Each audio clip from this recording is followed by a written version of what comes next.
We are not winning our fantasy football leagues in the first round of our drafts. We're winning them in the late rounds, drafting these league-winning steals at the back end of the draft. Let's hop right into it. 5 sleepers in fantasy football 2025. Let's go.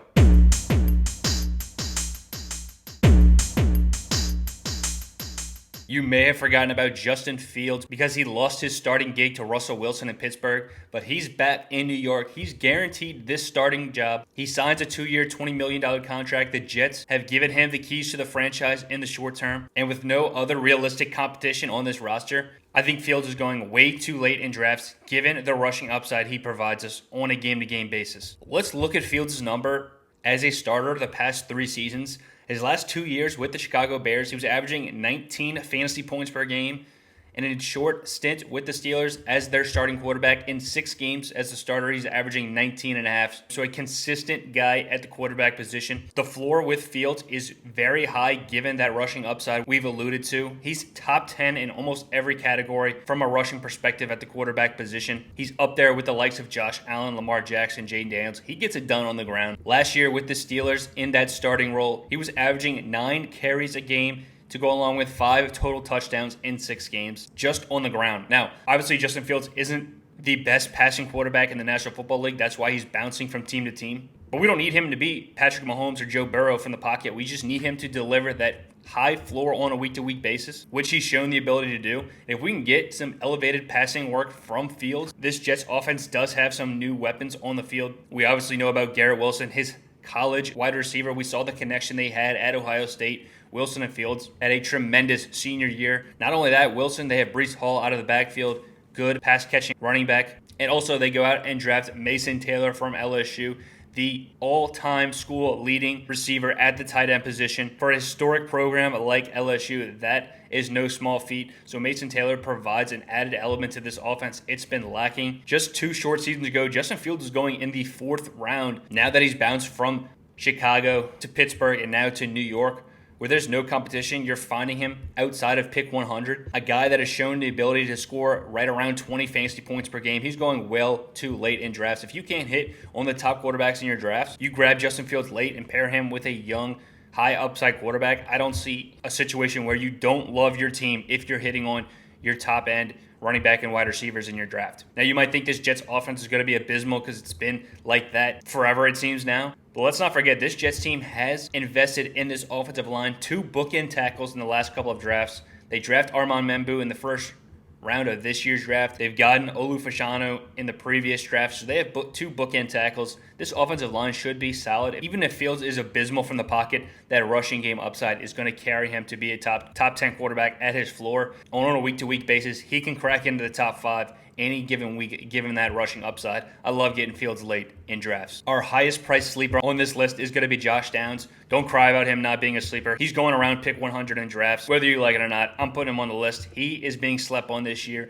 People are assuming Anthony Richardson is tanking Josh Downs' value. But what we've seen from the metrics for Downs on games with and without Anthony Richardson, his numbers are pretty consistent. I mean, his receiving yardage mark on games with and without Anthony Richardson are deviating by 1 yard per game. He's averaging 51 yards with Anthony Richardson. He's averaging 50 yards when Anthony Richardson is not playing. So I think the narrative that Richardson is tanking Downs' value is absurd. Now, I'm not here to say Anthony Richardson is the best quarterback in the NFL. He's obviously pretty bad from the pocket. That's why he was benched multiple times. But Richardson does throw the ball down the field, which leads to more productive targets for his wide receivers. And even if Richardson doesn't win this job, Daniel Jones has shown the ability to support fantasy wide receivers. We saw Malik Nabers destroy his average draft position last year with Daniel Jones for some of the year. So whoever the quarterback is in Indianapolis, I think Downs is going to feast. The underlying metrics with Downs are pretty amazing. Downs ranked number 19 in target share. He was actually on pace for 130 targets over the course of the season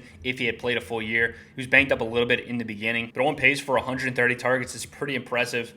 To go along with, he was number 25 in red zone targets, which you wouldn't expect for a guy like Downs who operates in the slot most frequently. So to be top 25 in red zone targets is a good number for him. But maybe the more important statistics here, Downs was number 17 in yards after the catch and number 22 in yards per route run. We know these two statistics maybe the most important numbers in determining fantasy football success. So to be top 24 in yards after the catch and yards per route run, to go along with top 24 in target separation, dude just knows how to get open. I think he clearly surpassed Michael Pittman Jr. in this offense last year. Volume's going to be there. The efficiency on a per route basis is there for him. He just needs a little bit better quarterback play, but like we talked about, with or without Anthony Richardson, his numbers are pretty consistent. Last but not least, Downs has the 6th easiest strength of schedule for the wide receiver position. He should be in line to feast throughout a majority of these games. I really think Downs is going way too late in your drafts. Getting him around pick 100 is a steal, in my opinion. Do not forget about Josh Downs in your drafts. My next sleeper is going to be our first running back, Jordan Mason, for the Minnesota Vikings.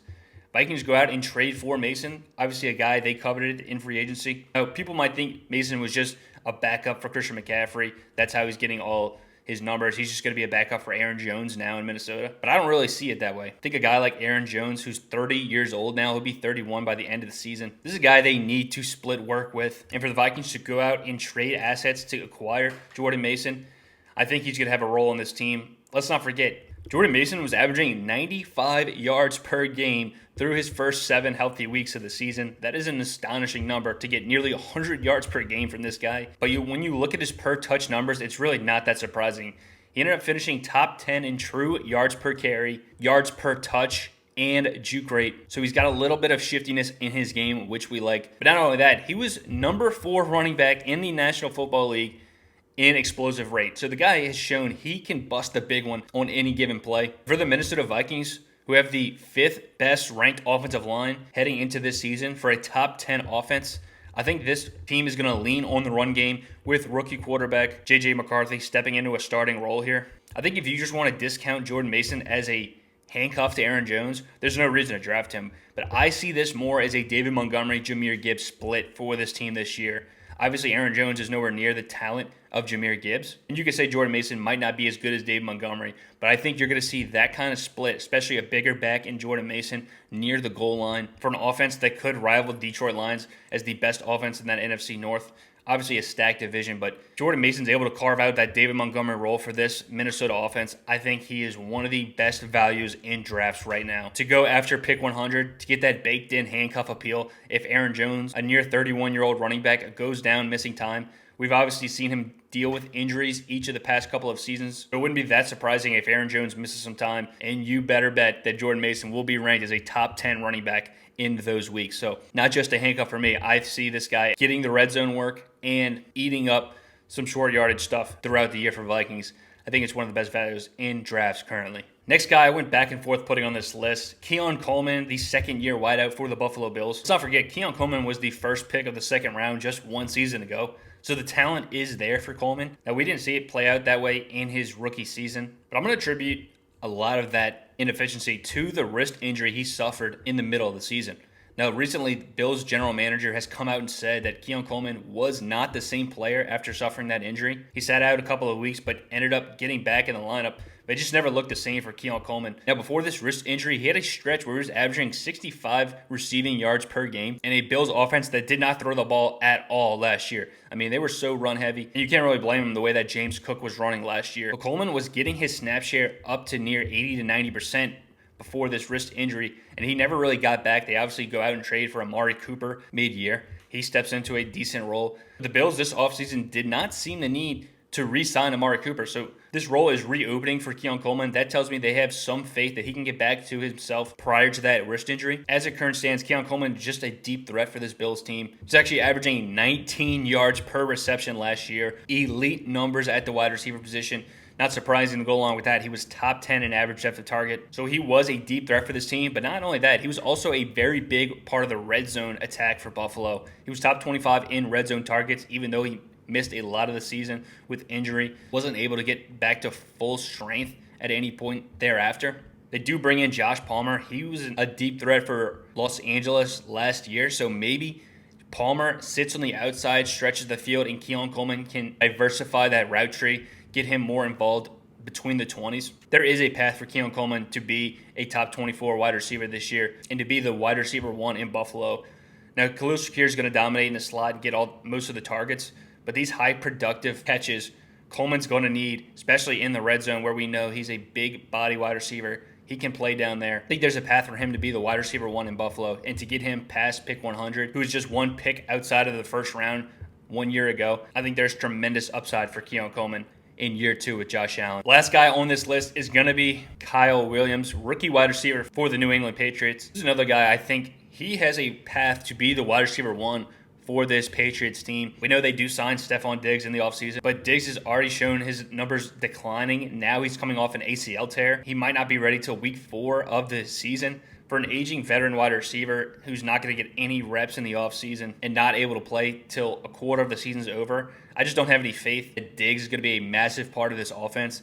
And that leads me to believe Kyle Williams has a path as top of the 3rd round draft selection for this Patriots team to come in and be a productive wide receiver year 1. His last season in college for Washington State, he led the entire country in yards after the catch. An explosive player after the catch point. Maybe not very surprising for a 4.4 40-yard dash wide receiver. With his last year in college being his most productive, he had the 6th most receiving yards for wide receivers in the entire country and the 4th most receiving touchdowns for wide receivers in the country at 1,200 yards with 14 touchdowns on the year. This Patriots offense can show some improvement with Drake May looking impressive at times his rookie season. They upgrade the offensive line in the draft, in free agency, and they bring in Mike Vrabel, a coach that brings a winning pedigree to this team. I think Kyle Williams has a path to be the wide receiver 1 in New England, which is rare for players to have in the range that he's going in draft. So Williams, a rookie wide receiver, I definitely think he should be on our radar as we get late in our drafts. That's going to do it here for our 5 sleepers in 2025 fantasy football. We started out with quarterback Justin Fields, moved to Josh Downs, our most expensive player on this list, still going around pick 100. Then we moved into Jordan Mason, Keon Coleman, and finished with Kyle Williams. Let me know what you think of these sleepers. Will they hit for us in 2025, or will they make us look like clowns? Let us know in the comment section. But thank you guys for watching. Hit that like and subscribe if you want to see more fantasy football content. See you guys next week with another episode of the Fantasy Birds.